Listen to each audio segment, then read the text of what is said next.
Nós estamos felizes porque celebramos o Natal. E todas as vezes que celebramos o Natal, eu gosto muito de dizer isso porque nos ajuda a compreender a profundidade do que celebramos.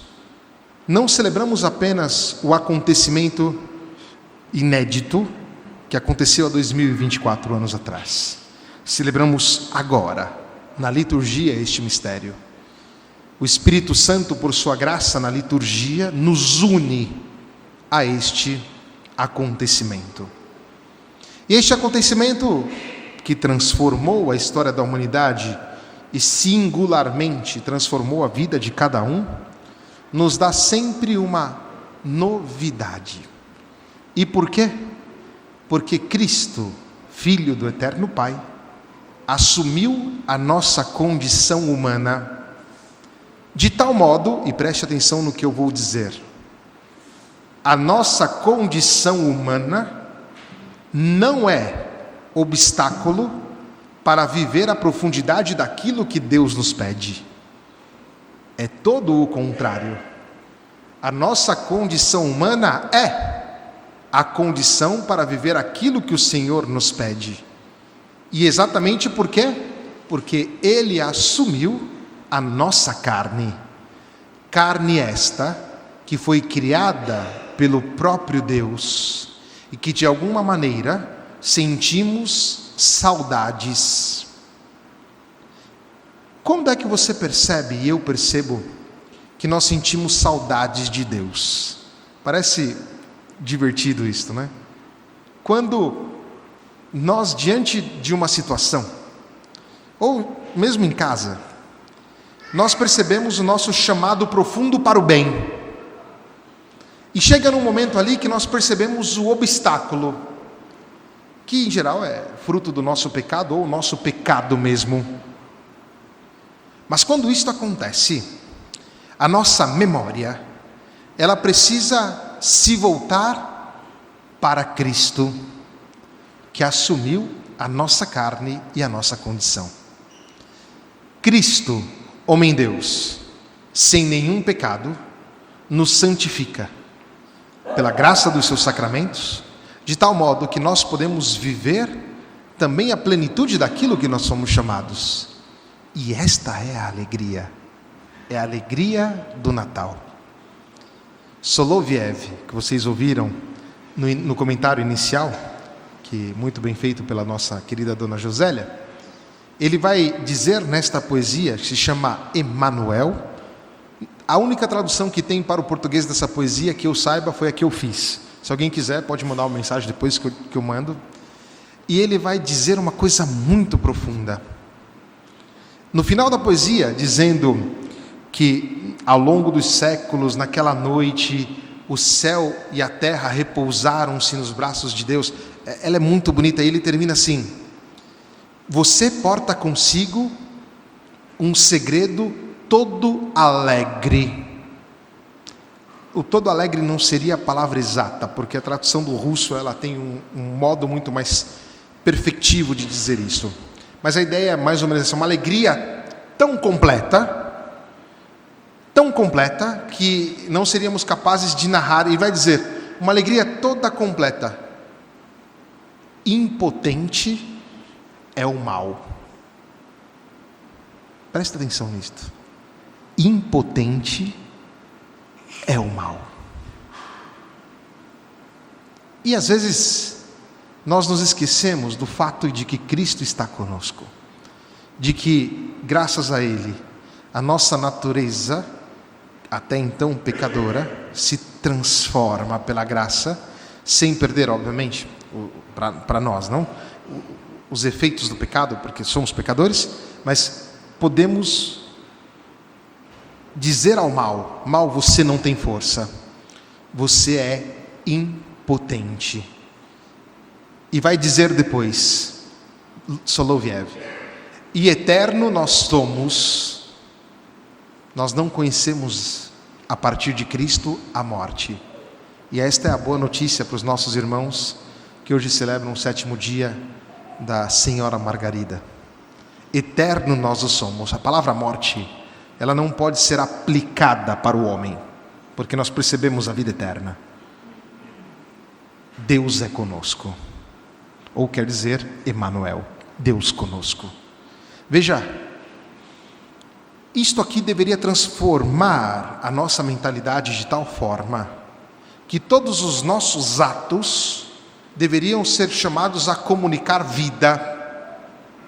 E nós estamos dentro de uma cultura que, de qualquer maneira, pelo seu modo de ser, exige de nós cristãos essa comunicação. A comunicação de uma vida nova está aqui, Jesus de Nazaré. Ontem na vigília citei Guimarães Rosa, no livro Grande Sertão Veredas, em que ele vai dizer: o menino nasceu, o mundo tornou a começar. Veja, o nascimento de Cristo, eterno, o nascimento eterno é um paradoxo. Se é eterno, não tem um nascimento. Mas em todo caso, a ideia é, inseridos no eterno, o mundo pode sempre recomeçar. E se este mundo está perdido, nós cristãos somos chamados a dar a ele algo novo. E o que pode ser tão novo quanto o nascimento do Senhor? Quanto uma vida nova?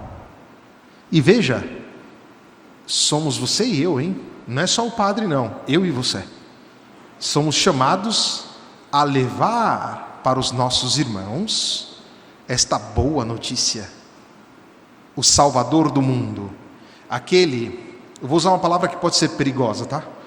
Mas acho que você vai entender. Aquele que realiza os nossos desejos, porque conhece os desejos mais profundos do nosso coração, está entre nós. E diante desta realidade, nós teremos duas posições, ou três: aceitar, ou negar, ou ser indiferente. O mundo atual nega ou é indiferente e pensa que de Cristo pode receber somente o que quer, não deseja se derramar na proposta que Ele nos faz, porque não podemos construir um Cristo segundo a nossa mentalidade, mas nós somos chamados a receber algo novo. Papai e mamãe aqui podem dizer muito melhor do que eu isto, né? Quando um filho vem ao mundo, acredito que ele não veio do jeito que você imaginou, né? Ou seja, apareceu uma coisa diferente do que você talvez tinha pensado, não? Que não é nenhum problema, viu? Mas veja, tem uma novidade ali. E aquilo que eu quero dizer, que o filho nunca vai ser como a gente quer, mas é algo novo. Jesus Cristo nos traz algo novo. Por isso nós somos chamados a não cair na tentação de querer construir um Cristo segundo a nossa imagem, mas aceitar a sua proposta de amor, esta proposta de vida, esta proposta de uma alegria completa, de uma vida plena de sentido, porque Ele é o Emanuel, Ele está conosco.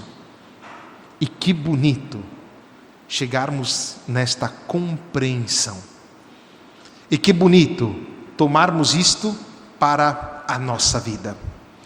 E aí, e terminarei com esta última ideia, porque quero coligar com o fato de sermos os peregrinos da esperança. Estamos no ano santo, no jubileu da misericórdia.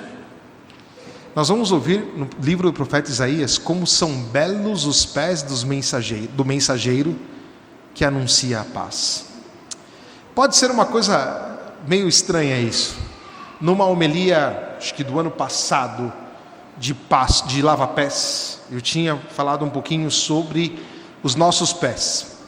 Os nossos pés, eles representam aquilo que está no chão. Isto aqui é bonito, porque o Evangelho não é uma coisa evanescente, espiritual.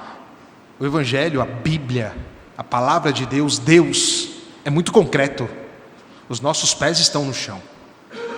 Portanto, se queremos acolher a proposta de Cristo, temos que conceber o fato de que ela é concreta, não é uma evanescência, não é algo que está no nosso etéreo, é algo profundo. Mas ao mesmo tempo, nós compreendemos que os nossos pés são os lugares em que, ou melhor, é o lugar que nós pouco cuidamos. Às vezes a gente até esquece de lavar o nosso pé, né? Tinha a música do Ratinho lá, do Rá-Tim-Bum, né? Meu pé, meu querido pé, que me aguenta o dia inteiro. Né? Não tinha lá do Rá-Tim-Bum, né? Mas veja, o livro de Isaías, na leitura de hoje, vai dizer que os pés daqueles que anunciam a paz são belos. Se o pé é aquilo que nos coloca no chão, e os pés talvez seja o lugar que a gente menos cuide, a vinda de Cristo demonstra essa dupla dimensão, que o Evangelho nos coloca com os pés no chão, mas que invade, ou que vai até nos lugares onde nós cuidamos pouco. Jesus Cristo se preocupa com isso. E quando deixamos Cristo tocar nesses lugares que nós cuidamos pouco, esse lugar se transforma em um lugar belo, um lugar bonito. E aí a nossa vida é a vida de mensageiros, aqueles que caminham segundo a paz do Senhor. Como são belos os pés dos mensageiros que anunciam a paz, que anunciam o Evangelho. Peregrinos da esperança, aquilo que Papa Francisco nos propõe para este ano jubilar, significa caminhar de maneira nova, com uma esperança concreta, caminhar com uma beleza, de tal modo que consigamos estimular também os nossos irmãos a caminharem conosco, dentro da perspectiva que Cristo, que vem ao mundo, nos abre, e ao objetivo que Ele também nos propõe, que é a vida eterna, e aí transforma toda a nossa vida. Eu penso que neste Natal, em que tudo é muito iluminado, a proposta para nós é exatamente esta: pés no chão, ou seja, a capacidade de acolher a proposta nova de Cristo, deixar Cristo entrar nos lugares mais escondidos, recônditos da nossa existência, de tal modo que, transformados por Ele, sejamos peregrinos da esperança verdadeiramente, e que demos passos novos, ou passos com uma força nova, provinda dEle, iluminada. Esta luz que nós somos chamados a ser, não porque fabricamos nós, mas porque o Senhor nos comunicou, e que portamos como uma herança na nossa vida, para transformar onde nós estamos. É isso que se espera de nós neste período de ano jubilar. O período em que somos chamados a pedir perdão dos nossos pecados, a perdoar quem nos fez mal, a reatar os laços com aqueles que aconteceu alguma coisa. Nós somos chamados a isso, sem medo, porque o Verbo revela ao homem aquilo que é o homem, e a sua altíssima vocação, vai nos dizer a Gaudium et Spes número 22, no Vaticano II. Tudo começa de novo. Um menino nasceu, o mundo tornou a começar. Essa frase de Graciliano Ramos é maravilhosa. Espero que acompanhe-nos nesses dias. Que Maria Santíssima, que disse sim, ela que, ao dizer sim, começou a caminhar, não? Com os pés no chão, peregrina da esperança, que foi até a sua prima Isabel. Ela que caminhou com José até o Egito, ela que foi até Belém caminhando. Enfim, Maria que nos ensina esse caminhar, interceda por nós, e que sejamos nós aqueles capazes de, no caminho, levar a luz de Cristo na nossa vida, aqueles que precisam e que perderam a esperança. Que assim seja. Amém.